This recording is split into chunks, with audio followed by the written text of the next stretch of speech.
महाभारत का एक पौराणिक कथानक है। अमरावती में चंद्रवंश में राजा नहुष हुआ करते थे। राजा नहुष के 6 पुत्र याति, ययाति, सयाति, आयाति, बियाति और कृति थे। याति प्रारंभ से ही विरक्त स्वभाव के थे, अतः महाराज नहुष ने अपने द्वितीय पुत्र ययाति को उत्तराधिकारी घोषित कर राजगद्दी पर बिठा दिया। लेकिन दोस्तों, ययाति स्वभाव से बहुत ज़्यादा कामी प्रकृति के थे, अतः उनकी काम वासना बहुत ज़्यादा थी जो कि कभी भी समाप्त नहीं होती थी। और इसी विषय से संबंधित आज का हमारा यह वीडियो भी है।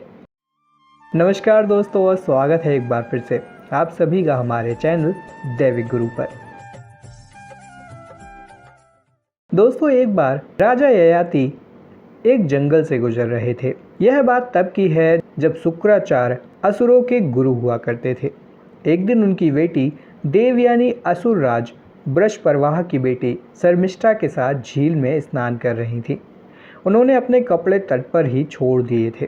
तभी अचानक से तेज हवा चलती है। दोनों जल्दी से झील से बाहर आते हैं और अपने कपड़े पहनने लगते हैं।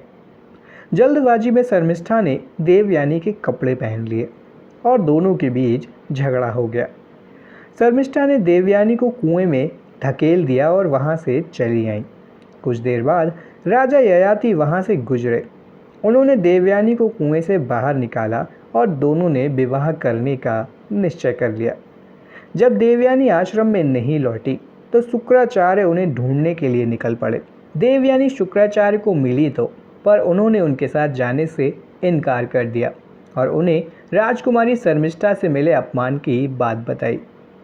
शुक्राचार्य वृषपर्वाह के पास गए और उन्हें राज्य छोड़ने की धमकी देने लगे। वृषपर्वाह ने देवयानी पर क्षमा याचना भी की। इसके उपरांत देवयानी मान गईं, लेकिन उन्होंने एक शर्त रखी कि शर्मिष्ठा को उनकी दासी बनकर रहना पड़ेगा। जिसके बाद क्या था, राजा ययाति का विवाह असुरों के गुरु शुक्राचार्य की पुत्री देवयानी से हुआ। देवयानी के साथ उनकी सखी शर्मिष्ठा दासी के रूप में आई। शर्मिष्ठा भी राजभवन में रहकर देवयानी और महाराज की सेवा करने लगी। आगे चलकर राजा ययाति शर्मिष्ठा की सुंदरता पर मोहित हो गए और शर्मिष्ठा ने ययाति से याचना की कि उन्हें ऋतु काल में उन्हें पुत्र रत्न चाहिए। इस बात के लिए राजा ययाति ने पहले ही दैत्य गुरु शुक्राचार्य से प्रतिज्ञा की थी कि वह देवयानी के अलावा किसी भी पर नारी पर दृष्टि नहीं डालेंगे। लेकिन फिर भी उन्होंने शर्मिष्ठा के प्रस्ताव को स्वीकार किया और उनसे समागम करके 3 वर्ष में 3 पुत्र रत्न प्रदान किए। जब यह बात देवयानी को पता चली तो उन्होंने इस बात अपने पिता शुक्राचार्य को बताया। राजा ययाति द्वारा अपनी ही प्रतिज्ञा तोड़े जाने पर शुक्राचार्य ने उन्हें शुक्रहीन अर्थात वृद्धत्व का श्राप दे डाला। अब महाराज की सारी शक्तियां क्षीण हो चुकी थीं। देवयानी से 2 पुत्र और शर्मिष्ठा से 3 पुत्र होने के बाद भी महाराज की वासना ज्यों की त्यों बनी हुई थी। अपने यौवन के छिन जाने से राजा ययाति बड़े ही पीड़ा और काम पिपासा के दौर से गुजर रहे थे। वासना ने उनके मन पर इस तरह से डेरा जमा रखा था कि उन्हें राजकाज भी नहीं सूझ रहा था। लेकिन श्राप के कारण वृद्ध बने ययाति भीतर ही भीतर अपनी ही मृत्यु का मातम मना रहे थे। तभी एक दिन मृत्यु ने उनके द्वार पर दस्तक दी। आंखें खुली तो देखा कि सामने यमराज खड़े थे। तब यमराज बोले, राजा ययाति, तुम्हारी आयु पूर्ण हो चुकी है, परलोक गमन की तैयारी कर लो। यह सुनकर ययाति बौखला उठे। उन्हें कुछ भी समझ में नहीं आया और वह यम से जीवन की याचना करने लगे, अनुनय विनय करने लगे।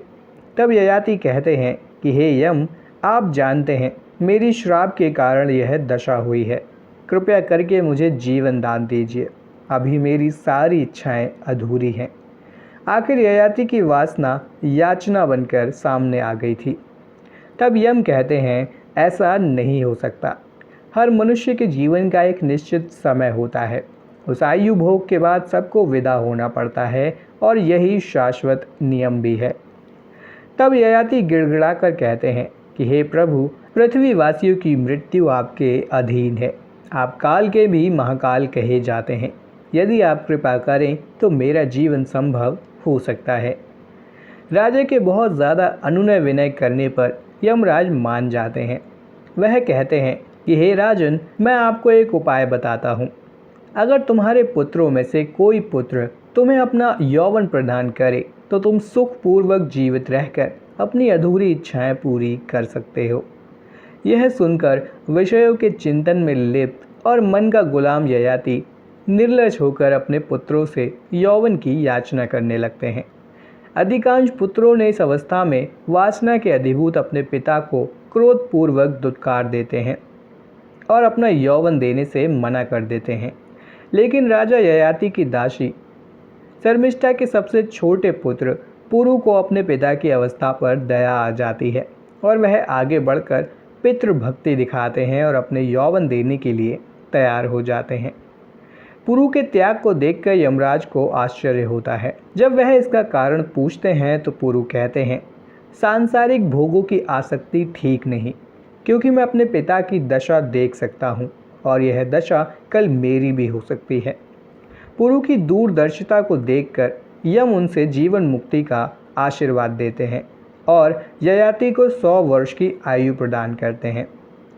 100 वर्ष बाद जब यमराज फिर लौटते हैं तो उन्हें देखकर राजा ययाति कई रानियों और सैकड़ों बच्चे पैदा करने के बाद भी अतृप्त दिखाई देते हैं। ययाति फिर से वही अतृप्त इच्छाएं पूरी करने के लिए जीवन दान देने की याचना करते हैं और यमराज फिर से उनके सामने वही प्रस्ताव रखते हैं और इस बार भी ययाति अपने पुत्रों से वासना और भोगों की पूर्ति के लिए आयु और भोग की याचना करते हैं। पैदा हुए 100 पुत्रों में से फिर से एक पुत्र अपनी आयु और भोग अपने पिता को देकर श्रेष्ठ बन जाते हैं। इस प्रकार यह प्रसंग 10 बार पुनरावर्तित होता है और राजा ययाति अपने 10 पुत्रों के यौवन से 100 करके 1000 वर्ष तक जीवित रहते हैं और सांसारिक वासनाओं के भोग में लिप्त रहते हैं।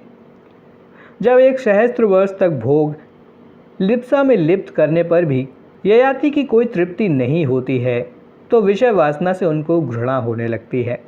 जब अंतिम बार यमराज का आगमन होता है तब ययाति पश्चाताप करते हुए उनसे कहते हैं, भोगा न भुक्ता वयमेव भुक्ता, तपो न तप्तम वयमेव तप्ता, कालो न यातो वयमेव यातः, तृष्णा न जीर्णा वयमेव जीर्णा। यानी कि भोगों को हमने नहीं भोगा बल्कि भोगों ने हमें भोग लिया। हमने तप नहीं किया बल्कि हम स्वयं ही तप्त हो गए। काल समाप्त नहीं हुआ बल्कि हम ही समाप्त हो गए और तृष्णा कभी जीर्ण नहीं हुई बल्कि हम ही जीर्ण हो गए। हे देव, भोग और वासनाओं के कुचक्र में फंसकर मैंने अपना अमूल्य जीवन व्यर्थ ही बर्बाद कर दिया। इस तरह अपनी बची हुई आयु अपने पुत्र पुरु को लौटाकर वह वन में तपस्या करने चले गए। तो दोस्तों, इस कहानी से हमें यही सीख मिलती है कि भोग कितना भी किया जाए वह हमेशा कम ही रहता है और उसे और ज़्यादा करने की इच्छा बनी ही रहती है।